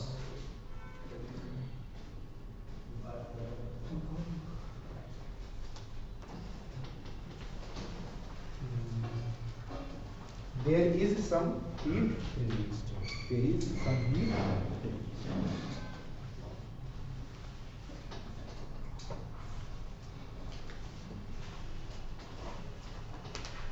ओके अभी ये बताओ एफिशिएंसी कार्नोट इंजन की 100% कब हो सकती है अगर ये हो जाए 1 यानी T2 कितना हो जाए 0 T2 हो जाए 0 और T1 क्या हो जाए T1 कुछ भी फिर वैल्यू हो सो T2 0 हो जाने कि हम हीट किस पर करते हैं एकदम 0 तक के टेम्परेचर पर रिलीज कर रहे हैं वो पॉसिबल ही नहीं है कोई भी हीट एकदम 0 पे करना पॉसिबल नहीं है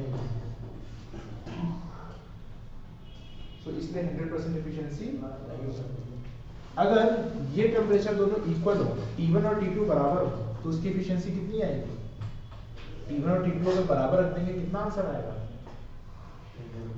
0 T1 T2 बराबर रख देंगे ये कितना आएगा सॉल्व करने पर 1 माइनस 1 0 ठीक है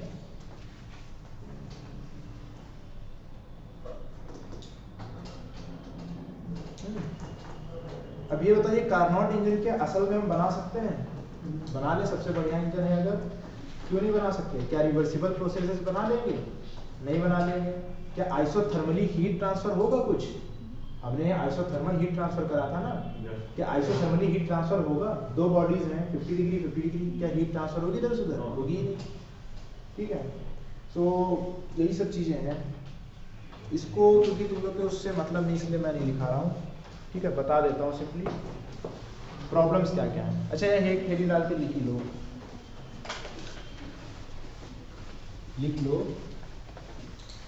ऐसे लिखना है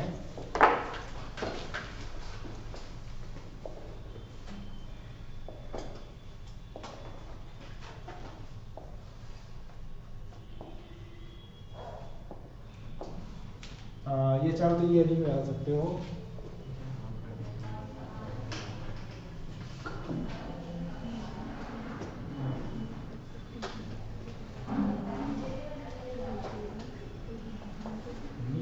रियलाइज्ड, दोनों आइडियल्स।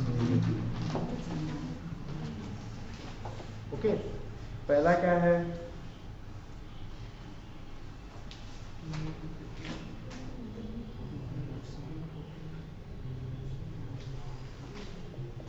एक तो क्या प्रॉब्लम है कि टेम्परेचर आइसोथर्मली ट्रांसफर करना पॉसिबल नहीं है, ठीक है।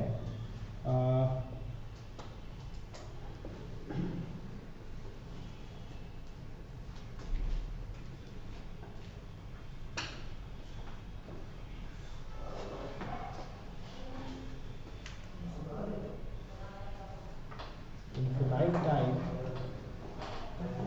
is not possible. Infinite time It cannot be realized, cannot be realized. Why Carnot engine cannot be realized? Second है, जो हमने ये सारी इक्वेशंस बनाई थी NRT, LNV3, V4, ये सब किस चीज की इक्वेशंस हैं, कहाँ से, किस गैस, किस सब्सटेंस के लिए थी, ये सब कौन सी सब्सटेंस की थी, हमने क्या एज्यूम करा था। कार्नोट इंजन की डेफिनेशन देखो क्या लिखा, आइडियल गैस था ना, ये सब रिलेशन किसके हैं, आइडियल गैस के। आइडियल गैस होती कोई चीज, क्या आइडियल गैस कोई होती है, तो होती नहीं है। सो कोई भी रियल गैस क्या है, no real gas works as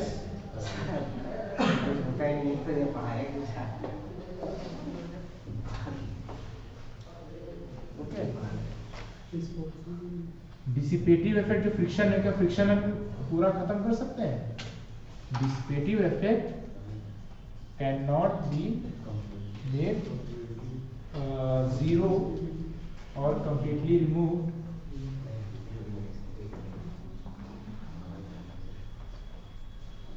okay. वही सब फ्रिक्शन, विस्कोसिटी, ये सब क्या है, हम नहीं कर सकते हैं।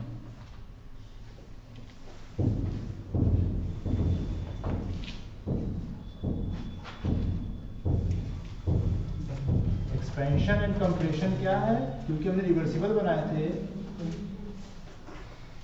Compression will require infinite time or to be carried out very slowly,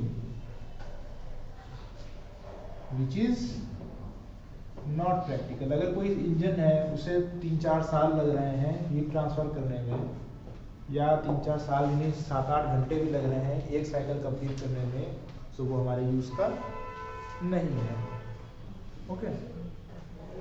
उसके अलावा फिर क्या है, थर्मल हीट सिंक, और जो है हाँ, जो रिजर्वॉयर्स हैं हमारे, वो भी कैसे इनफाइनाइट थर्मल कैपेसिटी वाले होने चाहिए, वरना उनका टेम्परेचर क्या हो जाएगा, चेंज हो जाएगा। रिजर्वॉयर्स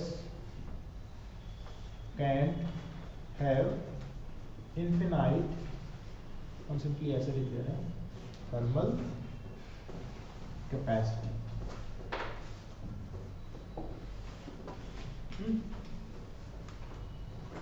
तो ये रीजन है कि कार्नोट इंजन प्रैक्टिकल नहीं होता है। ये बस कैसा इंजन, हमारा आइडियल इंजन है, इससे इमेजिनरी इंजन भी समझ सकते हैं।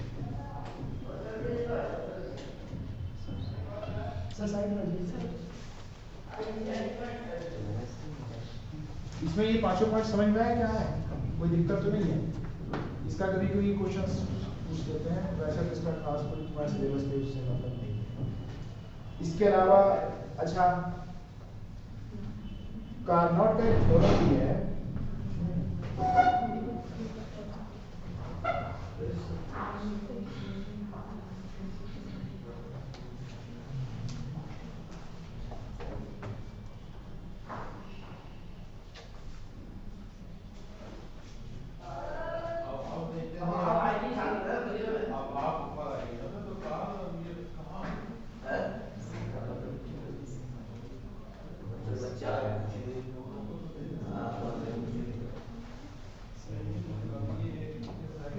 ठीक है। नेक्स्ट पॉइंट लिखो, नो इंजन, अभी लिखा नहीं है?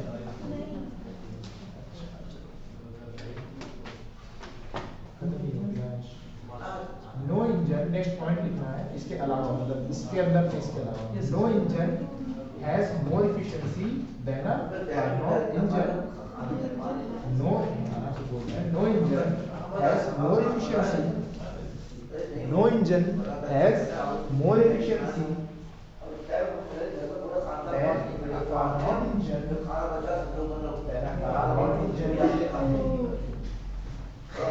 working between working between same temperatures. No engine has more efficiency than a Carnot engine. Working between same temperatures. Same temperatures. ठीक है, ये कार्नोट ने इनको, इसको कार्नोट थ्योरम भी बोला जाता है। कार्नोट का सिंपली कहना है कि कोई भी इंजन बना लो, हमारे इंजन से बेहतर नहीं होगा। नहीं सकता सर। अब प्रूफ कैसे करें? कोई कहे कि क्यों, ऐसा नहीं है, हम दूसरा इंजन बनाते हैं, करके दिखाते हैं। सो उसका भी प्रूफ होता है। करते क्या है, एक बगल में इरिवर्सिबल इंजन बनाते हैं, ठीक, वो प्रूफ कराएंगे नहीं, क्योंकि प्रूविंग है, मतलब नहीं है, तुम लोगों से इतना जान लो कि होता नहीं है। अगर प्रूविंग करनी पड़नी हो तो बताना, हम उसको बता भी देंगे अलग से। प्रूफ थोड़ा सा लेंदी होता है कैलकुलेशन। मान लो कि एक ये इंजन है, तो एक ये इरिवर्सिबल हीट इंजन है, अज्यूम कर लेते हैं, ये वर्क देगा। इसको हम मान लेते हैं क्या, रिवर्सिबल वाला, रिवर्सिबल, ठीक है, हीट कार्नोट इंजन। क्या करेंगे, इसके बगल में एक इरिवर्सिबल इंजन लगाएंगे सेम टेम्परेचर पे, और क्या करेंगे, इसका वर्क उसके अंदर ट्रांसफर कर देंगे, इसको कन्वर्ट कर देंगे एक हीट समूह। इसके ऊपर प्रूविंग होती है, तो हमेशा क्या होता है कि इसमें जो वर्क डन जा रहा है वो हीट इससे ज्यादा वो कैलकुलेटिव होता है, तो वो चीज कराएंगे। तुम लोगों को जितना जान रखो कि ऐसा होता। एक और पॉइंट लिख लो, an important result of Carnot engine is, an important result of Carnot engine is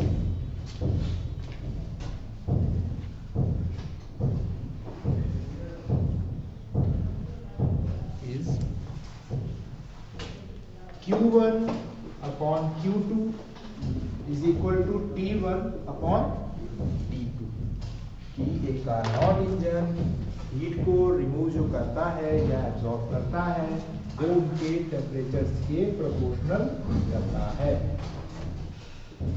इसका यूज करा जाता है कई जगह पे, जैसे हम थर्मोडायनामिक स्केल को, जो एब्सोल्यूट थर्मोडायनामिक स्केल कौन सी है, केल्विन स्केल, उसको भी इसी से डिफाइन करते हैं कि अगर इतना ट्रांसफर होगा तो सेम रेशियो में टेम्परेचर होगा। तो यहाँ से भी लीनियर रिलेशन आता है। उसी से जो बनाया था ना केल्विन वाले ने डायग्राम, केल्विन टेम्परेचर और पे कि सारे गैसेस कैसे हो, स्ट्रेट लाइन में जाएंगी, एक पॉइंट ऐसा आएगा कि टेम्परेचर के लिए वो जीरो पर जाएंगी, और जीरो को क्या नाप कर दिखाया था, 273 केल्विन होता है, वो भी इस रिलेशन से आता है। तो एक इम्पोर्टेंट, ओके, ठीक है। अब करने हैं क्वेश्चंस, ठीक है। कुछ क्वेश्चंस हम दे देंगे, एक क्वेश्चन लिख लो अभी, सिंपल सा क्वेश्चन करते हैं पहले। व्हाट इज द एफिशिएंसी,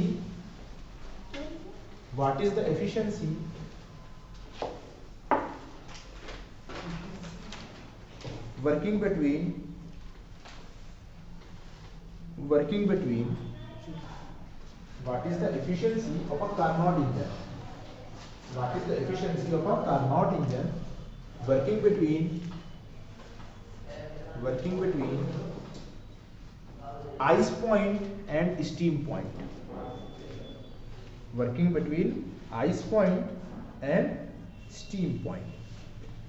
एक अगर हमारे पास है आइस पॉइंट और एक है हमारे पास स्टीम पॉइंट, तो उसके बीच में बताओ क्या रिलेशन होगा।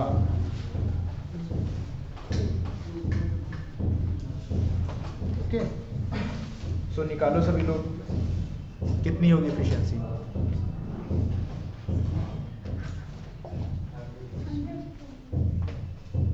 100 रेटेड एफिशिएंसी हो सकती किसी साइकिल की नहीं, चाहे वो कैसा भी साइकिल हो।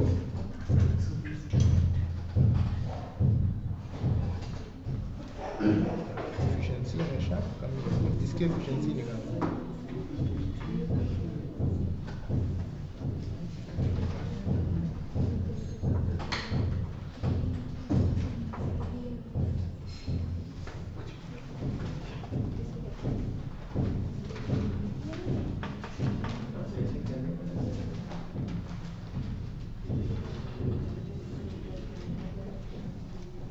ओके, इसको कर लो, फिर इसके क्वेश्चंस करते हैं।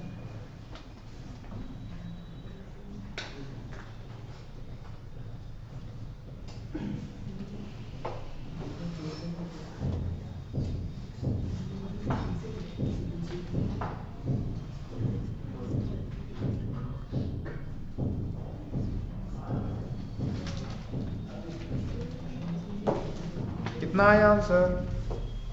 आइस पॉइंट कितना होता है? आइस पॉइंट कितना होता है?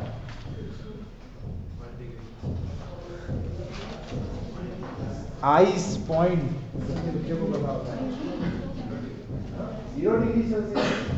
आइस पॉइंट किसे बोलते हैं? जब नॉर्मल एटमॉस्फेरिक प्रेशर पर कोई ओपन वेसल में कोई ओपन वेसल में क्लोज उस पर भी कोई वाटर का आइस में कन्वर्ट होता है, कितने डिग्री पे होता है? 0 डिग्री सेल्सियस। आइस पॉइंट कितना होता है?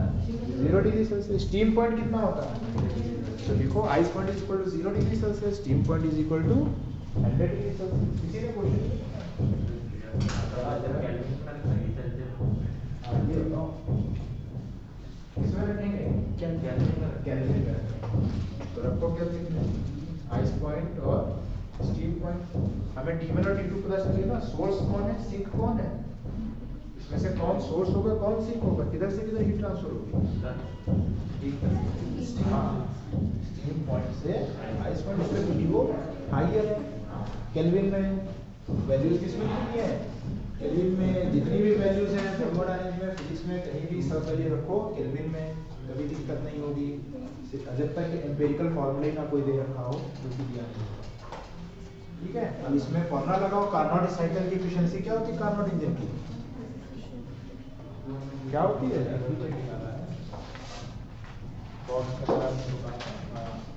वैल्यू रखो, वैल्यू रखो, सॉल्व करो। कितनी है रखी वैल्यू? कौन है एफिशिएंसी का फॉर्मूला? ये नीचा का मतलब एफिशिएंसी।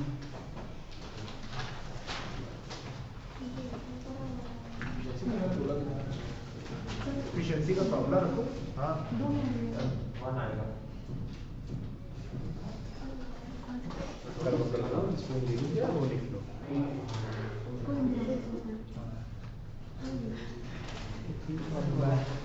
फॉर्मूला लिखो क्या है? कितनी? 47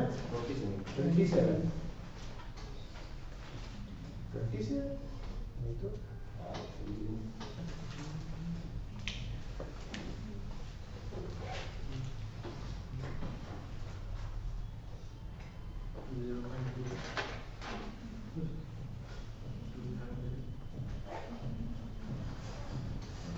हाँ 27 सही है। 26.8 है। हाँ 27% अप्रोक्सीमेटली आंसर आएगा। करो वैल्यूज रखो।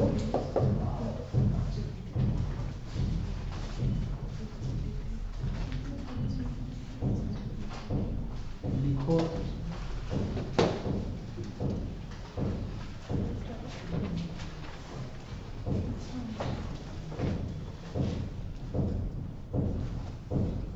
राइट आंसर आ गया सभी का। सिस्टम में क्या दिया है? आइस पॉइंट कितना होता है? 273 केल्विन। स्टीम पॉइंट कितना होता है? 373 केल्विन। इसके बीच में हमें कार्नोट इंजन लगाना है। हीट सोर्स कौन होगा? हायर टेम्परेचर होता है हीट सोर्स का, तो हो गया T1 और ये हो गया T2। एफिशिएंसी का फॉर्मूला 1 माइनस T2/T1। सॉल्व करने पर आता है T1 माइनस T2/T1। वैल्यू रखेंगे 373 माइनस 273/373। सॉल्व करने पर आएगा 0.268, परसेंटेज में कन्वर्ट करेंगे 26.8%। एफिशिएंसी कितनी साइकिल की आ गई, कार्नोट इंजन की आ गई।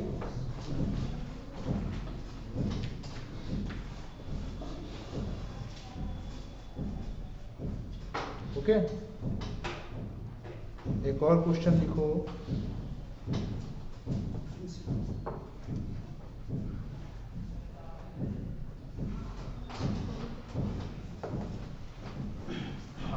एग्जाम्पल नंबर 28 है मेरे पास, इसको बोलो, तुम लोग को नंबर से मतलब नहीं है।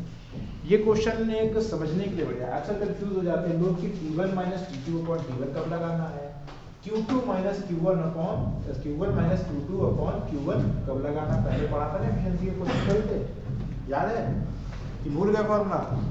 Q1 minus Q2 upon Q1 होता था फॉर्मूला एफिशिएंसी का। अभी कब करना है? सो लिखो क्वेश्चन, या सभी को भेज दें, लिख लो, क्वेश्चन लिख लो, समझ में आएगा। One of the most efficient engines ever made, one of the most efficient engines ever developed, one of the most efficient engines ever developed operated between one of the most efficient engines ever developed, यानी कोई एक ऐसा engine बनाया गया था जो सबसे बहुत एफिशिएंट था। one of the most efficient engines ever developed operated between, वो सीधी सी बात है, किसके बीच में वर्क करेगा? हीट इंजन किसके बीच में वर्क करता है? Source and sink. Very good. हाँ, one of the most efficient engines ever developed work operated between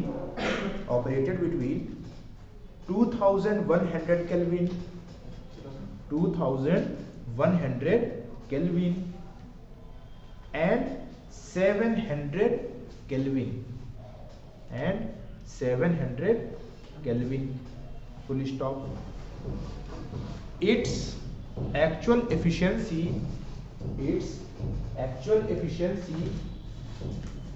is 40%. Its actual efficiency is 40%. 40%. Full stop. What percentage of its maximum possible efficiency? What percentage of its maximum possible efficiency is this? यानी कि इसकी efficiency कितनी है? 40%। पर जो maximum हो सकती है उसका ये कितना है? इसकी एफिशिएंसी कितनी है? 40%। हमें पहले तो पता लगाना है कि मैक्सिमम एफिशिएंसी कितनी हो सकती है। मैक्सिमम एफिशिएंसी कितनी होती है? किसकी होती है? मैक्सिमम एफिशिएंसी किसकी होती है? अभी क्या लिखा था इसके ऊपर पॉइंट? सेकेंड लास्ट पॉइंट क्या लिखाया है? Q2 upon Q1 equal to T2 upon T1 से पहले पॉइंट क्या लिखाया है? Carnot engine. So maximum efficiency किसकी होगी? कार्नोट इंजन की होगी। कार्नोट इंजन की एफिशिएंसी का फॉर्मूला क्या होता है? हाँ, इसमें वैल्यूज रखो 60। ठीक है, इसमें वैल्यूज रखो, आंसर निकालो कि मैक्सिमम एफिशिएंसी कितनी होगी।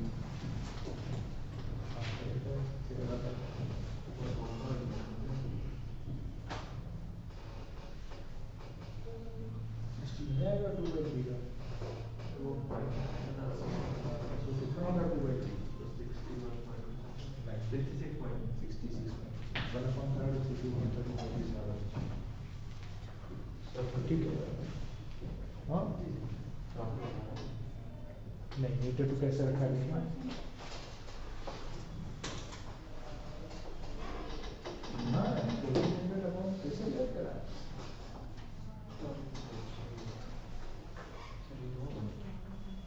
इसको कैसे सॉल्व करें?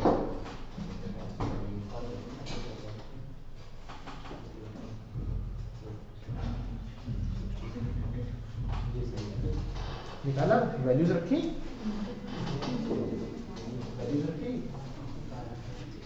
कितनी वैल्यू दी है? 22। सो वैल्यूज रखो, क्या हुआ?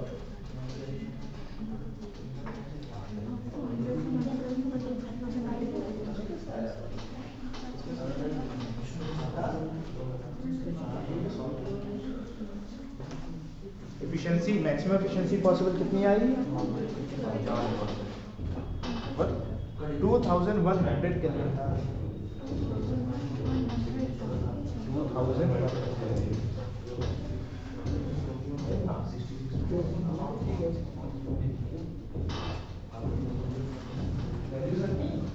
2100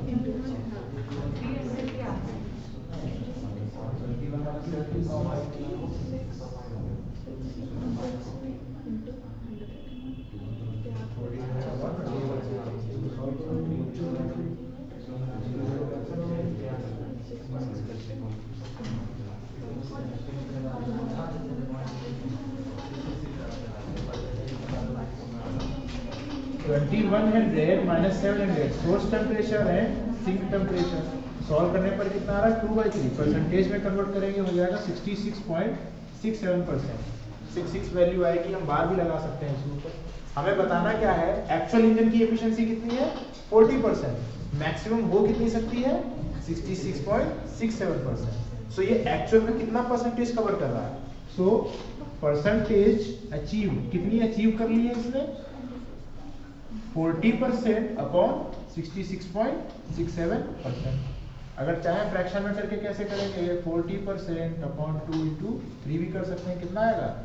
60%। यानी जितना इसकी एफिशिएंसी हो सकती है, जितना ये वर्क कर सकता है, उसका सिर्फ 60% ये अचीव कर रहा है। ठीक है, अभी इसमें और हम इंप्रूव कर सकते हैं, अभी इंजन को और बेहतर बनाया जा सकता है। इतनी चीज समझ में आई?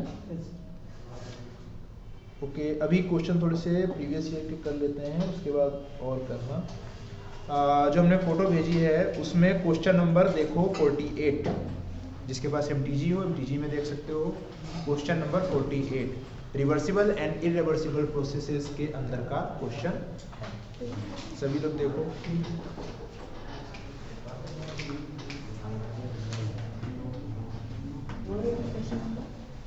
निकाला? देखा क्या है क्वेश्चन? पढ़ो तुम, पढ़ो।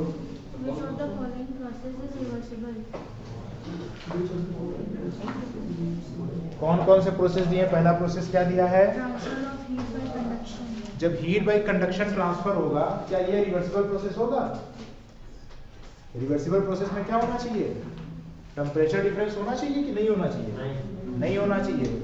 कंडक्शन में कैसे ट्रांसफर होता है? अपने आप, जब एक चीज का टेम्परेचर ज्यादा होता है टेम्परेचर डिफरेंस की वजह से। तो क्या ये हो सकता है?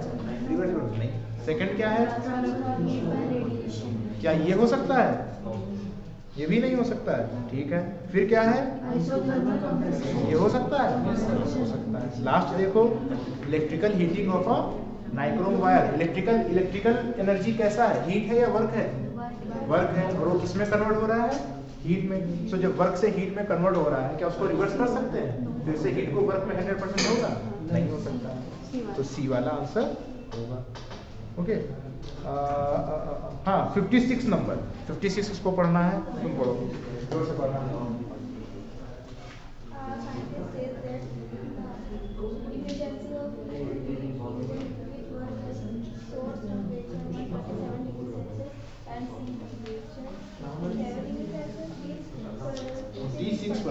यानी कि एक साइंटिस्ट है, वो कह रहा है कि सोर्स टेम्परेचर कितना है? कितना है? 127 डिग्री सेल्सियस, और जो सिंक टेम्परेचर है वो है 27 डिग्री सेल्सियस। ठीक है, सो उसने एक हीट इंजन बनाया, इन दो के बीच में वर्क कर रहा है। उसने कहा मैंने जो इंजन बनाया, ये देखो इंजन चल रहा है, इससे एनर्जी मिल रही है, इसकी एफिशिएंसी कितनी है? 26%। एफिशिएंसी है 26%। सो बताना है कि वो सही बोल रहा है या गलत बोल रहा है, सच बोल रहा है या झूठ बोल रहा है। उसने यहाँ रीडिंग गड़बड़ कर ली। सॉल्व करो। एफिशिएंसी कितनी हो सकती है इसकी? मैक्सिमम एफिशिएंसी निकालो। इम्पॉसिबल। ठीक है, इसकी मैक्सिमम एफिशिएंसी निकालो पहले। निकाल के देखो पहले तो। निकाल लिया क्या? निकालो एफिशिएंसी इस क्वेश्चन में, नंबर डालो और एफिशिएंसी निकालो।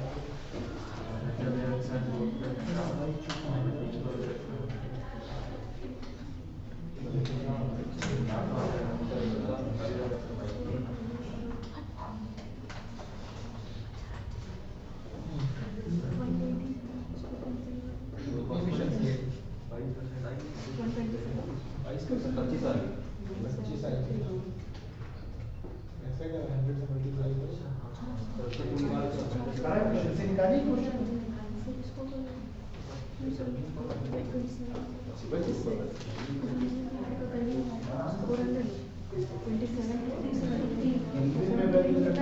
वैल्यूज कौन सी यूनिट में रखेंगे? केल्विन। जब भी पूछे कौन सी वैल्यू में तो फटाक से बता दो केल्विन, कुछ और सवाल ही नहीं है इसका। ठीक है, एफिशिएंसी रखा फॉर्मूले में, कहाँ रखा? जारी चल रहा है।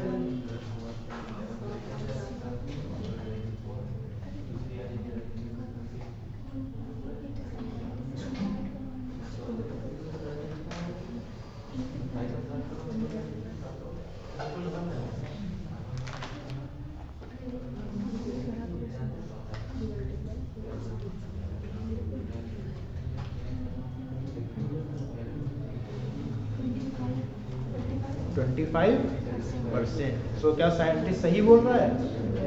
वो तो कह रहा है उसकी एफिशिएंसी कितनी आई है? 26। क्या ये पॉसिबल है? ये पॉसिबल? एफिशिएंसी किसकी किसकी नहीं आई? आ गई एफिशिएंसी आई 25%। सो साइंटिस्ट जो कह रहा है वो इम्पॉसिबल है। अब लिख लो क्वेश्चन नंबर 47, नोट कर लो क्वेश्चन नंबर 47।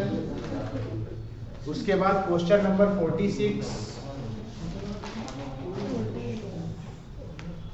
उसके बाद क्वेश्चन नंबर 45। ये जो रेफ्रिजरेटर पढ़ाया था, जिसके क्वेश्चंस कराए थे, उसके क्वेश्चन है।